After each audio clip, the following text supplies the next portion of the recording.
ஏழை கைம்பெண்ணின் கண்ணீரை இயேசு கண்டு மனதுருகினார். அழாதே என்று சொன்னார்.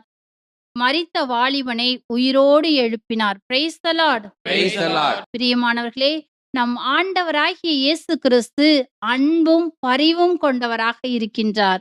அனாதைகள், அகதிகள், கைவிடப்பட்டோர், ஏழைகள், கைம்பெண்கள் இவர்களுக்கு நீங்கள் உதவி செய்யும் பொழுதெல்லாம் நீங்கள் ஆண்டவராகிய இயேசு கிறிஸ்துவுக்கே செய்கிறீர்கள் என்பதை தெளிவாக அறிந்து கொள்ளுங்கள். இப்படிப்பட்டவர்களுக்கு நீங்கள் துதிக்கவும், ஜெபிக்கவும், ஆண்டவரை ஆராதிக்கவும், இறை வார்த்தையை வாசிக்கவும் கற்றுக் கொடுங்கள். தேவையில் இருப்பவர்களுக்கு உங்களிடம் இருப்பதை பகிர்ந்து கொடுங்கள். ஒருபோதும் பலவீனன் என்று சொல்லி நீங்கள் அவர்களுக்கு தீங்கு இழைக்காதீர்கள். ஆண்டவர் அவர்கள் சார்பாக நின்று உங்களுக்கு எதிராக போரிடுவார். அப்பொழுது நீங்கள் நிலை குலைந்து போவீர்கள். அதனால் உங்களால் எழுந்திருக்கவே முடியாது.